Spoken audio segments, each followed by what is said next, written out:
And now, from beyond our dimension, this is the JeffMara podcast. Here's Jeff. My guest is Gretchen Vogel, intuitive, psychic medium, and channel who during her near-death experience painlessly floated through the sky. Gretchen, thank you for joining me today and welcome. It's such an honor. I love the community of the people that you draw together. Thank you. Now, I know you've had one NDE and you've had a second one that's, I would say, NDE-like. So can we start with the earliest one and go from there? Yes. When I was a baby, newborn, very new, I was violently allergic to the formula that my mother fed. And now this is 1951. You know, they didn't think outside the box back then. And they would wrap me up when I was screaming in pain and leave me in a dark room to cry it out.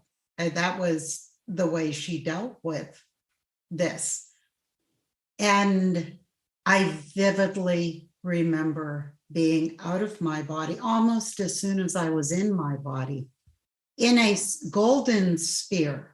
I was held within the energy of what I think of as my birth angels or guardian angels.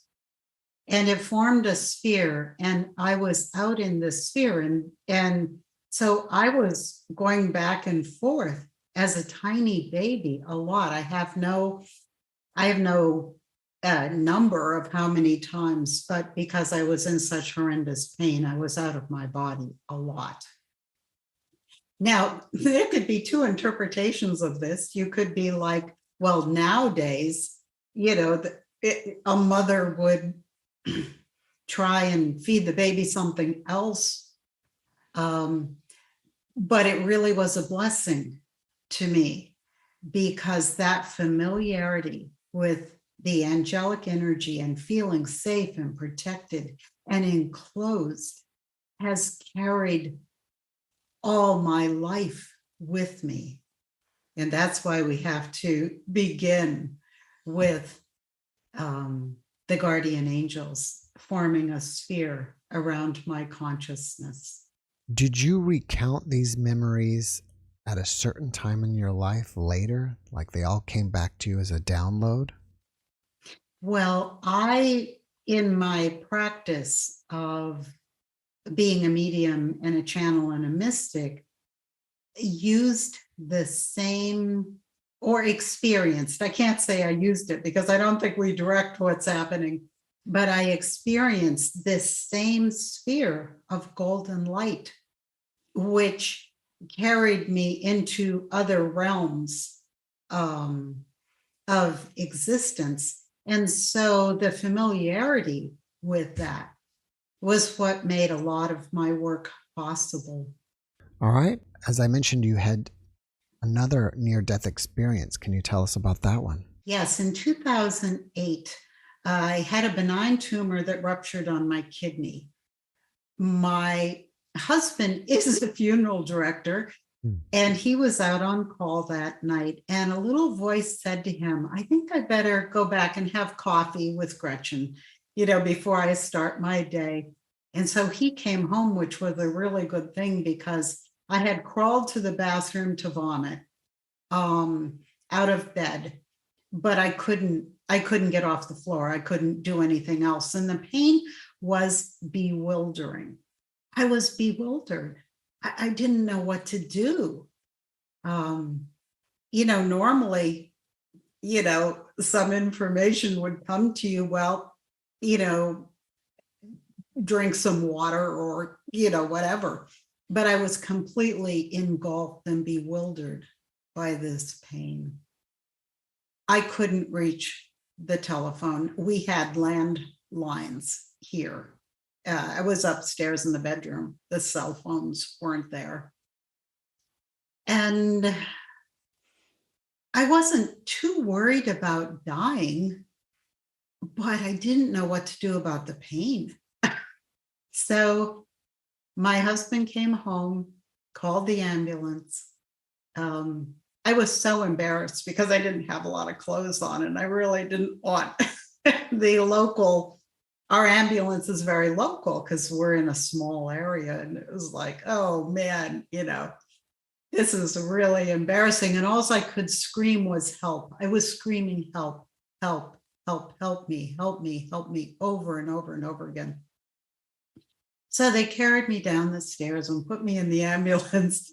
And there was an older man who leaned right over my face and said, there, Missy, it can't be that bad. And I think I was so pissed off, I popped out of my body instantly. So if I could have, I think I would have punched him. So I was up in the sky just floating, and the blue color, I mean, it was a beautiful sky, and I could feel the air going through what I thought of would be the outlines of my body. And the air was wonderful. And I was out of pain, which a lot of your guests emphasize. And then I asked, can't I just stay here? And after that, I went blank. Everything went black. I have no idea what happened. It does take about a half an hour to get to the hospital from our house. So I know that blankness or blackness was about a half an hour. And then the next thing I experienced was like coming down a water slide into the very top of my head. And it was like a whoosh. And I came down into my body, but it was like a sliding feeling. And I know I entered the top of my head. I felt that. And I opened my eyes, and there was this beautiful young nurse, whose face was like this far from mine, looking very worried. And I opened my eyes and said, oh, you're so beautiful. You're such an angel. Well, her name was Angel, Angie, which is Angel.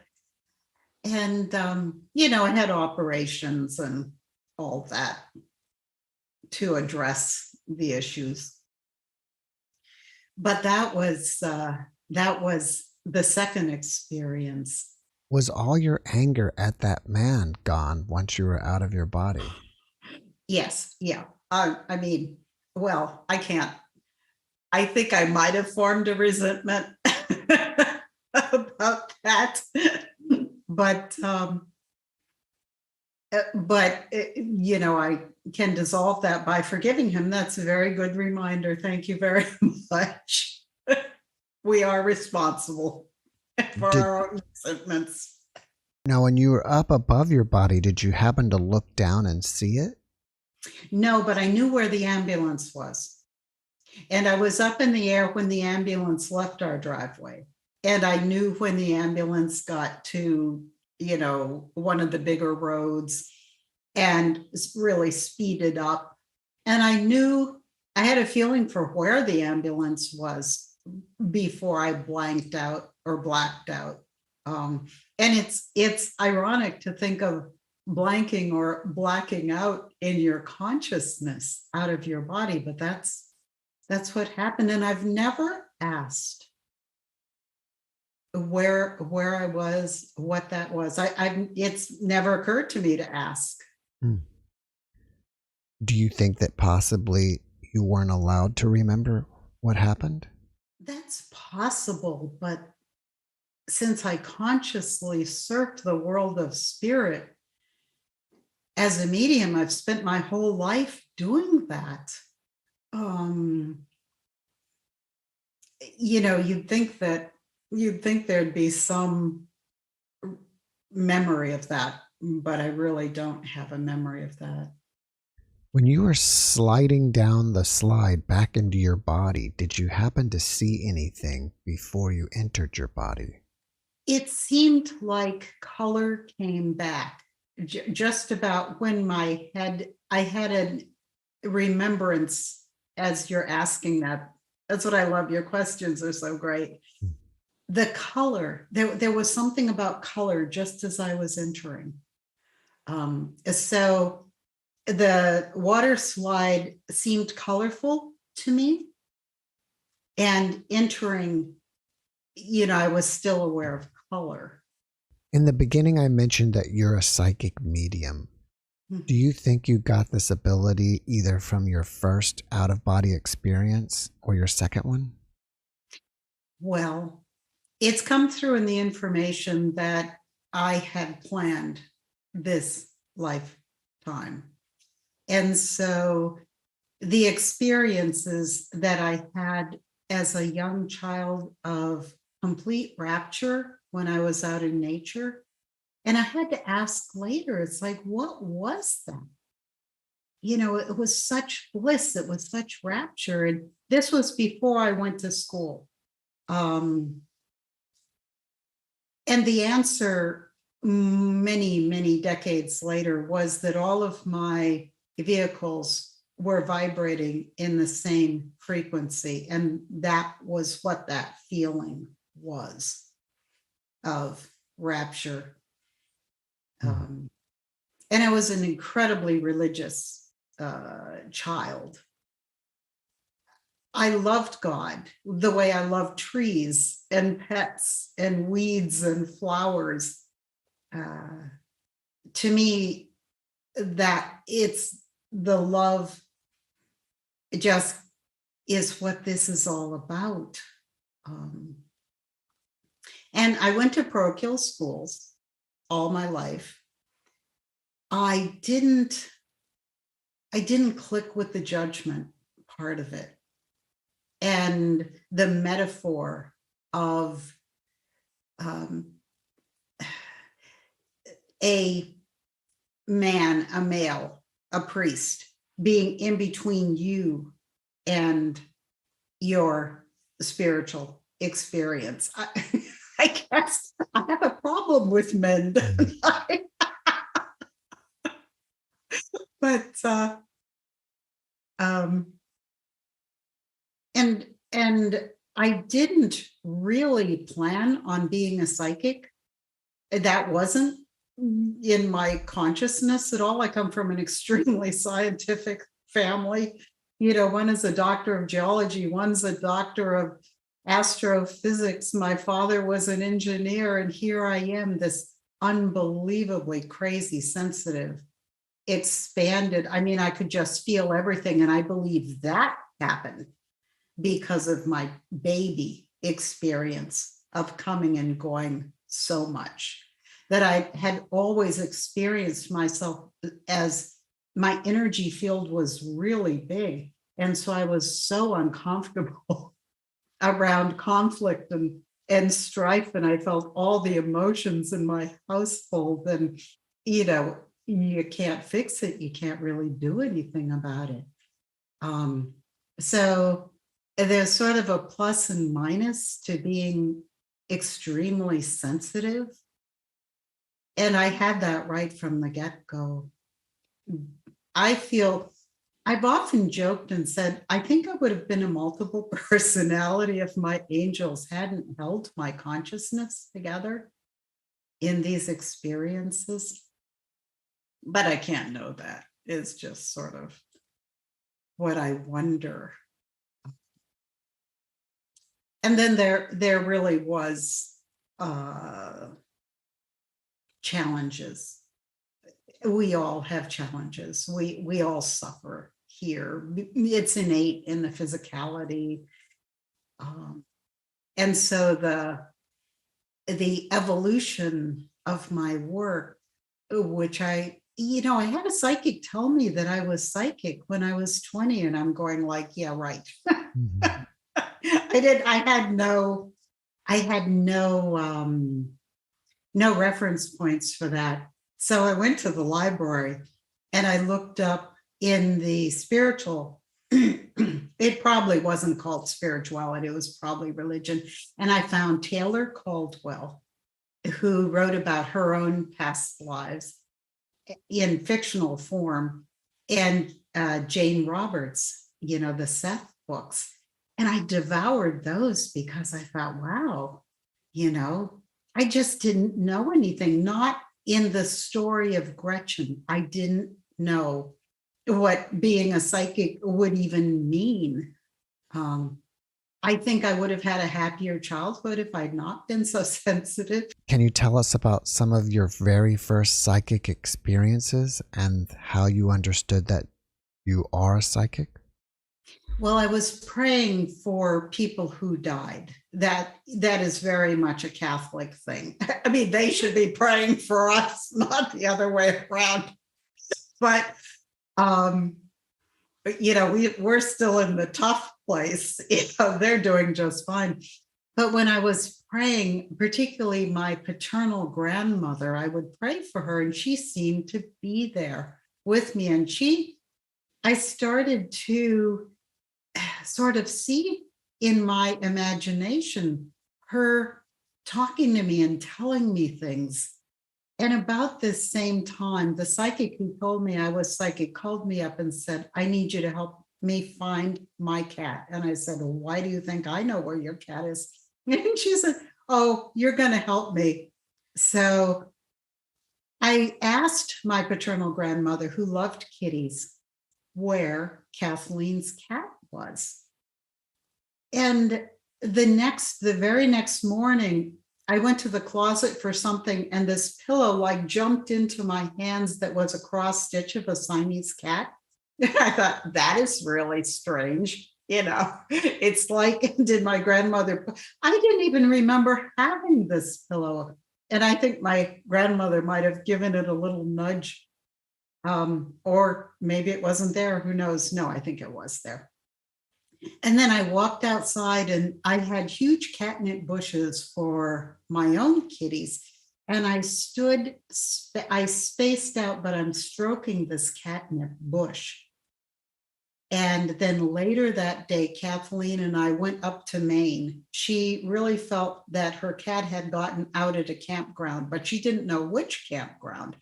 So we were up in Maine, we were visiting campgrounds, and we got to one of them. And I said, oh, what's back here? And I walked down a little path, and there was an old barn that had huge catnip bushes all around it. And I said, she's here.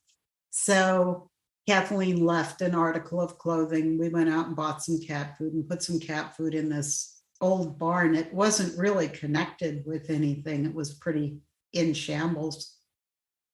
And she went back the next day, and her cat was there. So I'm thinking, maybe something's going on here. And then the first long piece of mediumship I did was with a heartbreaking tragedy of a friend who died in a car accident with two of her children. And it's devastating, that level of sorrow and loss. And she, Wendy was her name. In one of my books, I call her a different name. And I reached out to her in my mind, just with love, with compassion. And then a whole bunch of things started happening. She was there. I was able in my mental body to hug her.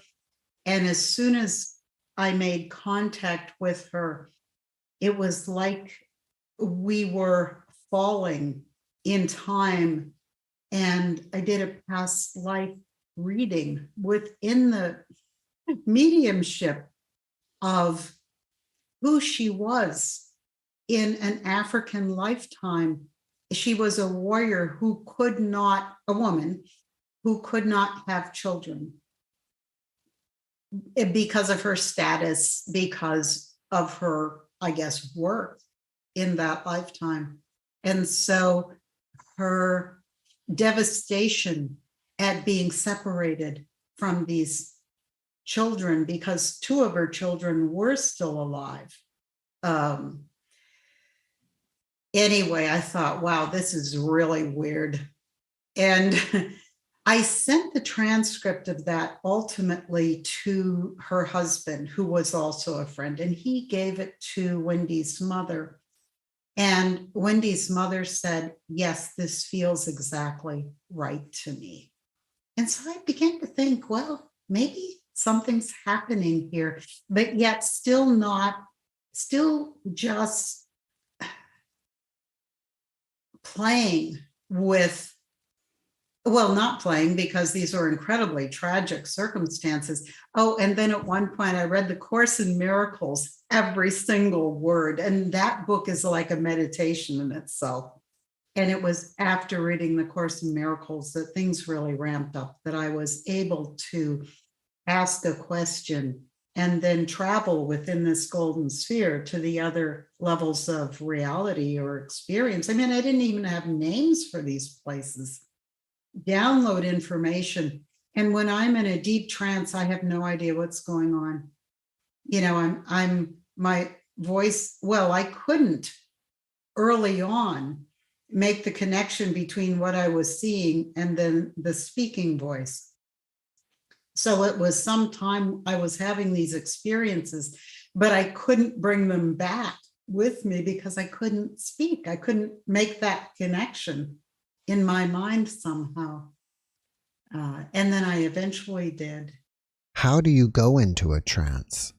The original psychic that told me that I was psychic, I asked her for a past life regression.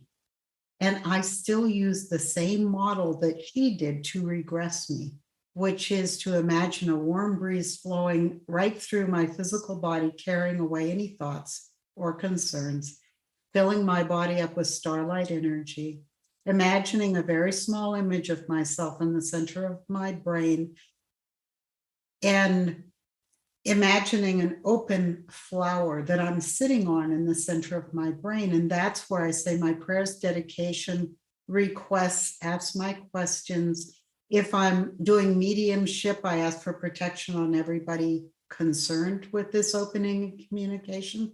I step out on a pathway through the third eye on my forehead. These are all visualizations.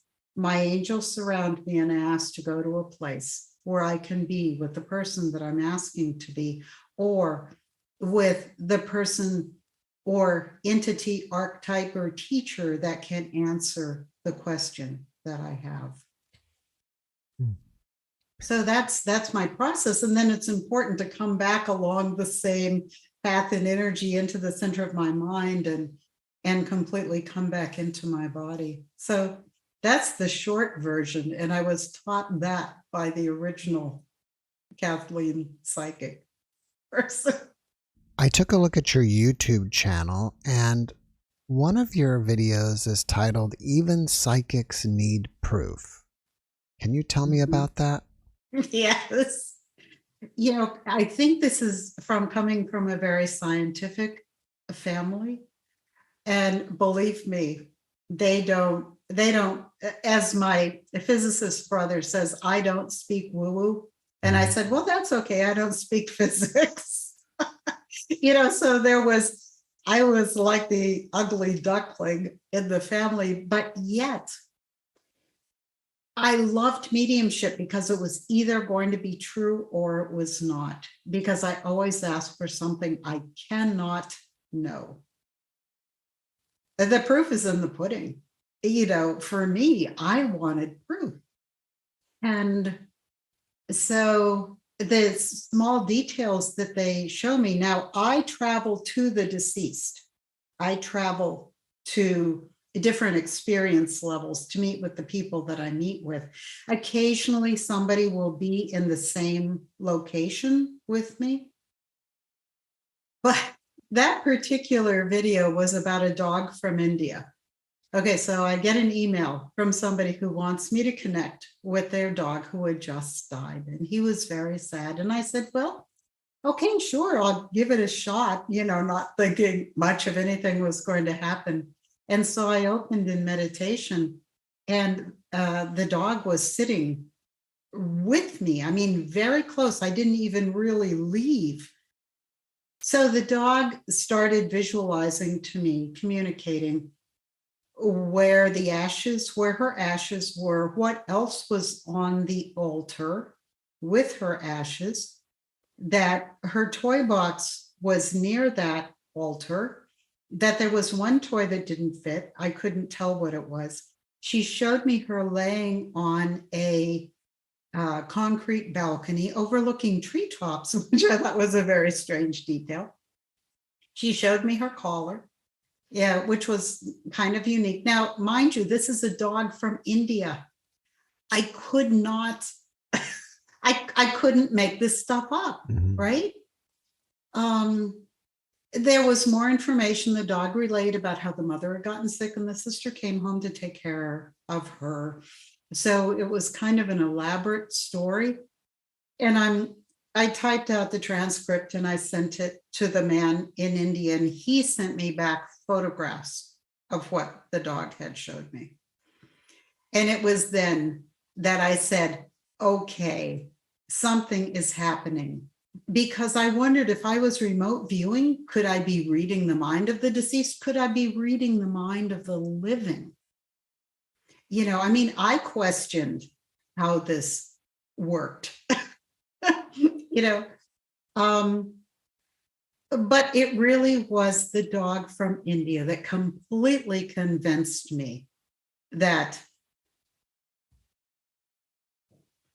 my work was at least valid. You know, never mind that by this point, I've been doing this for a couple of decades. It really was the dog that convinced me. Did the dog have a message for the owner?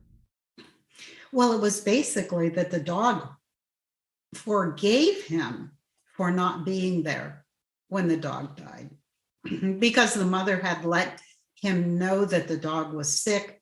You know, you might want to come home. And it was the guilt that, you know, my living client had of not going and being with his dog. So that really was the emotional drive for him reaching out to me. I also noticed on your channel that you have a video titled, "What is Love?" So I'm going to turn that question to you. How do you define, or what is love to you? Well, one of the triggers when I go into trance is once I am fully aware of myself sitting on the flower in the center of my mind in a very small, I don't know whether it's my mental body. I don't know. It's like a little Peter Pan version of myself up there. My trigger is to go into trance as God is love, and he who abides in love abides in God, and God in him. And this is something from my childhood, but it's always stuck with me.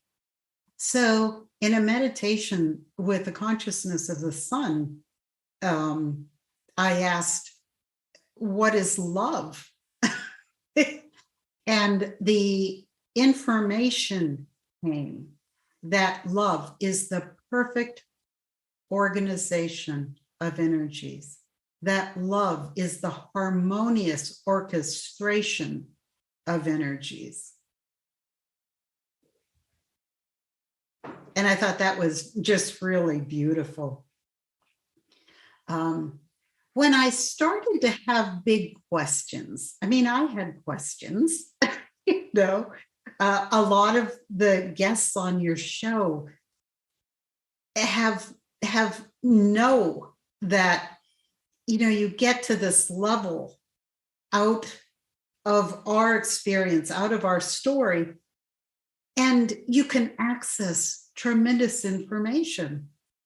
It's so exciting to have a question. I get excited about the questions, you know, almost more than the answers, because I know if there's an emotional component to the question, that something will happen. I have no idea where I'm going to go. I have no idea who's going to talk to me. I have no idea. I assign words to what I receive. So, but source consciousness is vast.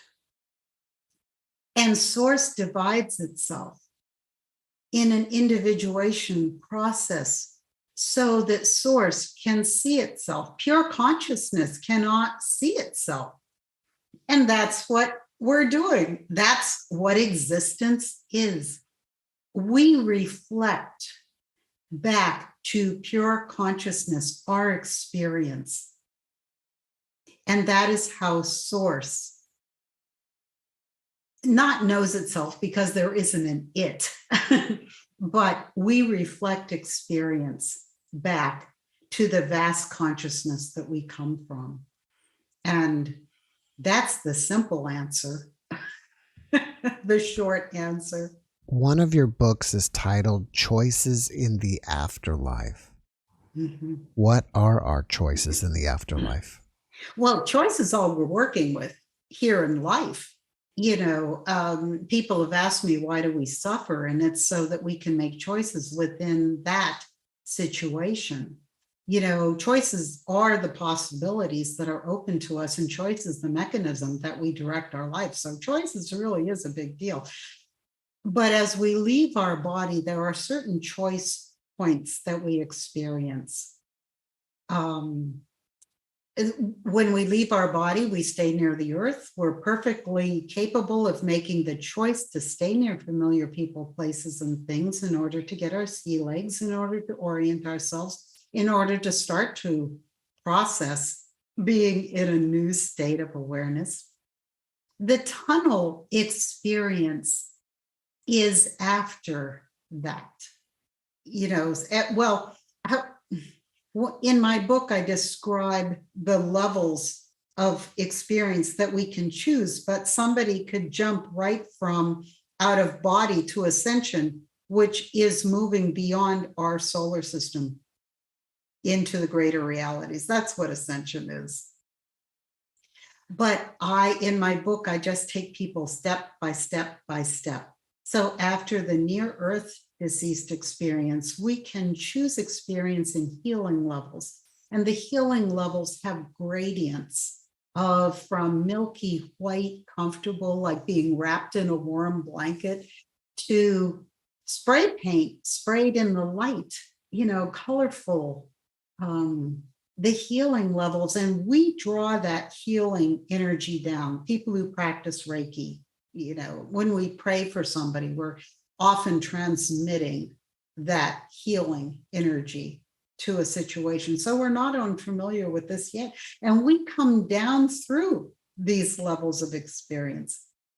After we're healed and we've rested and we want to move on, excuse me, we go to the human species consciousness pool. It looks like a vast city, like the Wizard of Oz, that it is light filled, but the light isn't coming from anywhere. A lot of people call this the Akashic Records. A lot of people have been to the libraries up there, and that's where I download a lot of my questions. Every experience that every human anywhere in the universe is stored there, past, present, and future. So when we go and we ask a question there, we can work with archetypes. The forgiveness lecture, because I wanted to understand forgiveness. I mean, there's a lot I wanted to know. And that felt like the Christ energy to me when I was there. And sometimes I'll just go to alcoves in the library. That's the visualization I have. And I have to hold that concentration, and I can go for hours by concentrating on receiving. And again, I don't really know what happens until I come out of trance, and then I listen to the recordings. But it's not about me. It's not about what I can do. It's about bringing this information down. And I always say, play with the ideas that I present. My handle is How Spirit Works, as you know. And it's not that I'm telling people how spirit works. It's that I wanted to know how spirit works. That was the question, not the answer. But I've enjoyed many experiences up in the human species consciousness pool. I had a lot of questions, and the people that you talk to on your channel have been there. Now, you mentioned earlier that you planned out this life. Mhm. So are some of our choices, returning here or possibly going somewhere else? Well, we we have choices about everything. And it recently came through in the information that I had a lot of Peruvian Incan lifetimes that were preparing me for this one. That, it's kind of like getting ready to run a race. And that bringing through this work, however, is not my ascension. It's not, how can I put it? It didn't earn me ascension, because ascension is learned about. It's not earned. It isn't dependent on what we do. I just decided, to make a run for it in this lifetime. And I've been told this isn't my last lifetime on the planet. So there's no judgment. There's no rules. It's just choices. And we choose our experiences. And really, it's the choices within the circumstances that we find ourselves in. Those are the important choices. How are we able to free ourselves from the past? I had a deceased horse explain to me what karma was. Karma is real. It's patterns in energy that we are carrying in our expanded self, obviously, which includes the aura, the memory body, the mental body, the physical body, the spiritual level of ourselves. These patterns are created through circumstances. All right, so I had the circumstance that my mother let me suffer quite a bit as I was a newly born baby. And we kind of never really connected with each other, and that was a source of pain for both of us.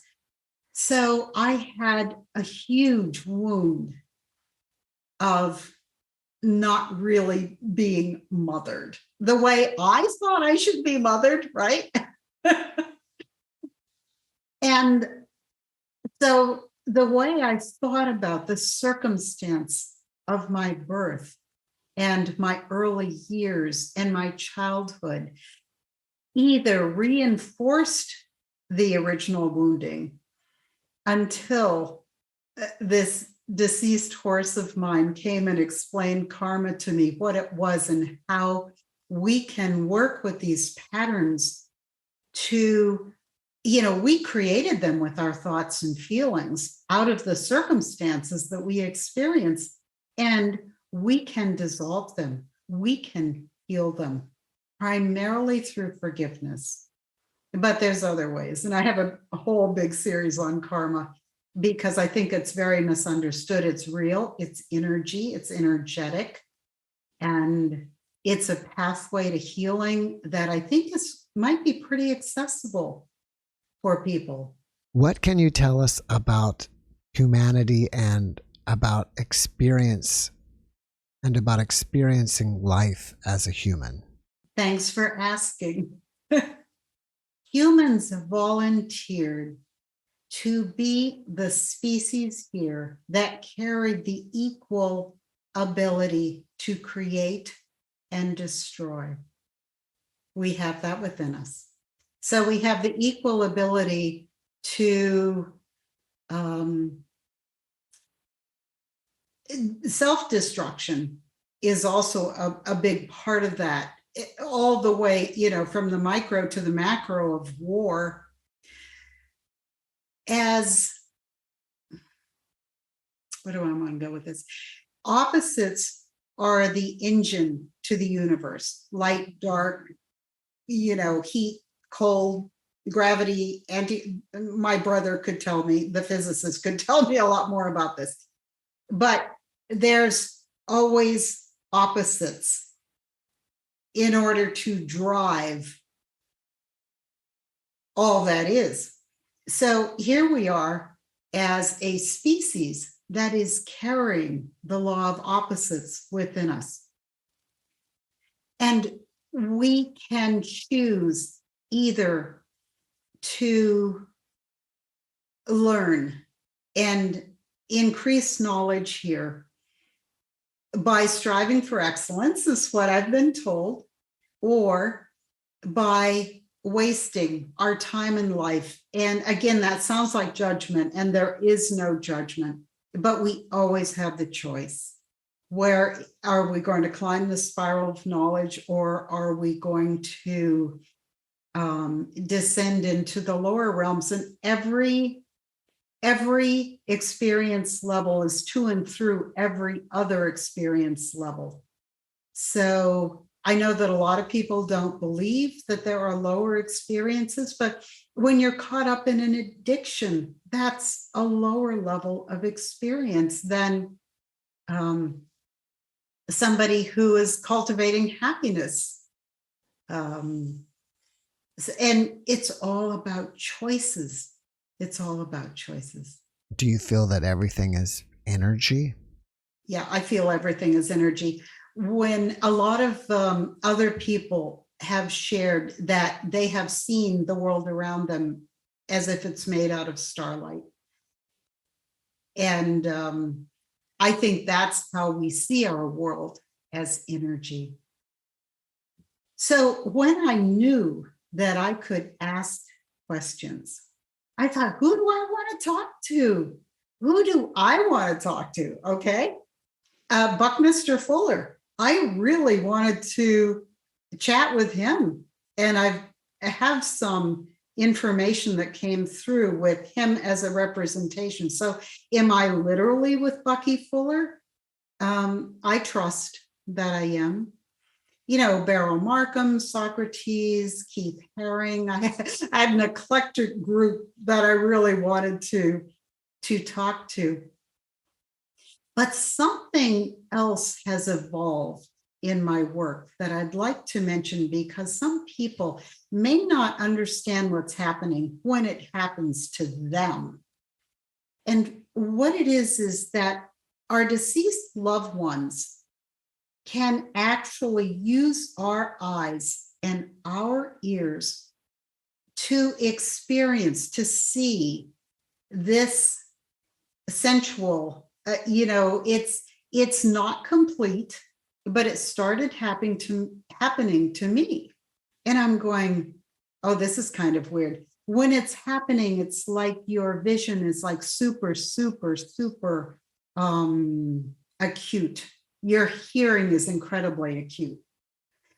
And I'm okay stepping aside and letting someone use my body in order to be with a loved one. This is a little bit of what I'm doing in mediumship now. It feels odd. It feels oddly intimate with the living person, but it's possible for us to host the conscious, ness of somebody else in our body and allow that to happen. Is what you're doing kind of like in the movie Ghost? I'm not sure. I haven't memorized Ghost. Well, at one point in the movie, and I think it's towards the end, the medium let the deceased character, talk to his girlfriend through her body. Yeah, that's exactly it. Exactly it. Did the deceased come and ask you before they use your body? Yes. Yeah, it doesn't happen without permission. And as a medium, permission is a big thing. You don't, like I see the deceased pop in every now and then, and we'll be like sitting on the couch or leaning on the fridge. Cars, they like to pop in when I'm driving. And even if I see them and talk to them, I still do not approach their living family. I just I just really feel that that is a breach of trust, you know. So yeah, even my experience with the deceased has changed over the years. I've had long sessions, and it was very odd. I'm so glad another friend of mine was with me, where the husband, and these were two very, very close friends, and he wanted to feel his wife's face. He wanted to feel her hand. So here's my hand feeling, you know, her hair. And I had to like not think about it that way, because it was so intimate. I had to stay stepped back from what was occurring. So that was kind of one of the more recent things that's been going on. When you see these people, the Mhm. deceased people, Mhm. do you see them like as if you're seeing a ghost, kind of like a transparent person? I know they're there. I know. It's more, I'll give you a little story. I went to a wedding with my husband, and I didn't really know the people that we were going to the wedding for, but you know, I was his plus one. And so there was a man there that I was very, you know, his energy, it was like, really, wow, he's got great energy. I didn't even, we looked at each other, but that was it. I didn't even go talk to him. I just sort of read his energy. Well, he died 2 days after the wedding. And when my husband got the call, you know, Mark died last night. It was, he had sleep apnea, and he must have asphyxiated during his sleep. I mean, it was very sudden, and, you know, so that morning, after I talked to our house is kind of big and rambly, and I went out to the living room, and I perceived that Mark was sitting on our couch, and it's a perception. It isn't really. I'm seeing with my mind's eye. I'm not seeing with my eyes. And I said, "Oh, hi, Mark. Hi. Glad you're here. You can stay as long as you want. Oh, why would you visit here?" And he said, "I feel safe here." And I said, "Well, you're welcome to stay as long as possible." And then I go back into my husband's office, and I said, "Do you know Mark is here?" And he said, "Yeah, I saw him." Hmm. So there's that. I never advertised my mediumship. I think I was on a chat board up there somewhere, and the deceased were steering this, my mediumship. It, when a client would approach me and say, "Oh, I saw something about you," or "I read something about you," you know, it's really the deceased loved one who was steering them to me. But I really don't have the energy anymore to do a lot of private readings. I do work locally, and that's pretty much what I do now, because there are a lot of good mediums out there. There really are. After watching this podcast, people may want to reach out to you and ask you questions. Are you open to that? Oh, sure, sure. My professional email is Gretchen, GretchenV for Vogel, at howspiritworks.com. But you know, the first question that I ever asked at the City of Light was about good and evil. And I got instead of getting a lecture on good, I got a lecture on happiness. That happiness is the highest form of energy that we can experience here in the bundles, you know, the way we're bundled here, that happiness is the goal. And I was like, wow. And this is kind of what I would want to leave with people, is create happiness within yourself. there's that great song by, I think it's Pharrell Williams, Happy. If you just put that song on and dance once a day, it's a spiritual practice to pursue happiness and what happiness feels like. And a lot of us, and myself included, had a lot of trauma to work through, had a lot of karma to work through my own misconceptions, but I'm happy now. And this is the harmonious orchestration of energy happens when we're happy, and it's kind of the highest place we can reach. So that's kind of what I'd want to leave people with. Do something for yourself every day. I love the beginning of the Buddhist prayer. May all beings have happiness and the causes of happiness. Speak it out loud. Think about happiness. Go for walks, pet your dog. Dogs are happy, animals are happy. Happiness is important. And that's kind of the summation of all my work, I think, is that we can achieve happiness here. And it's a wonderful state to be in. It's a very spiritual state to be in. I mentioned your book earlier, Choices in the Afterlife. Mm-hmm. Do we find that on Amazon or your website? It is available through Amazon. I prefer people get it through my website, but I've recently done an audio version which is revised. And that we give the first 4 chapters out free. And then the other, I don't know, however many, we ask a nominal fee. For those, and the links never expire. You can share them. You can do whatever you want to with them. And I've written a book on horses, a book on gardening, and a book on the afterlife. So that pretty much describes me. What is your website address? It's howspiritworks.com. Well, before we finish up, can you leave us with one last positive message? Oh, absolutely. There are things that we cannot know, and that's in the design, because it keeps us striving. It keeps us wanting to do our best.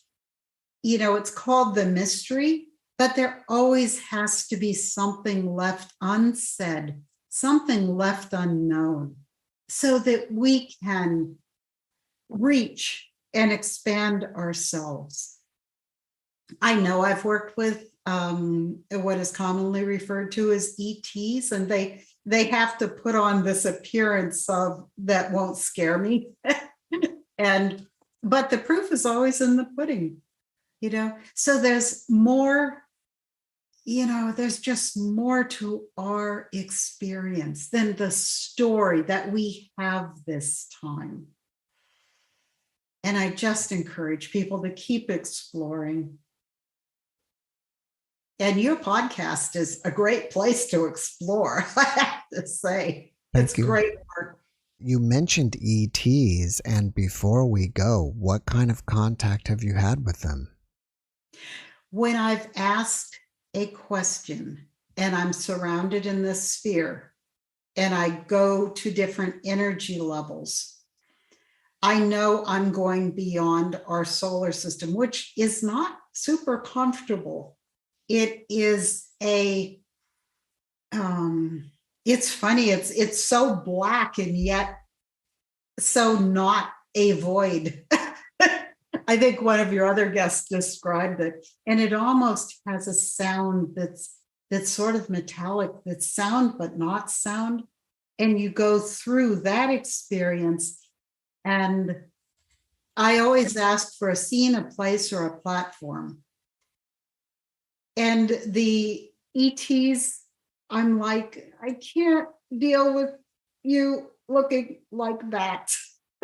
So they take a form that doesn't scare me.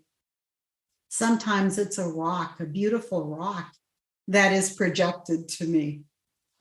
It's not something that I pursue. It really isn't. I know they're here to help. I know they're around us. I've been told that a lot of the ETs that communicate with us are actually what we would think of as deceased, and that's how they can be, they're in spirit, of their own experience around us. And I thought, that's really strange. I'm not sure I understand that, so. Gretchen, thank you again for joining us, and I wish you the best. Thank you so much. And I just encourage everybody to play with ideas, to explore, just explore there and be happy. That's a great message. Thanks for watching the JeffMara podcast. I really appreciate you. Another way to show support is through YouTube memberships. And if you do, there are loyalty badges and other perks depending on your level of membership. All you need to do is click the join button underneath the video to find out more. Thank you for your support.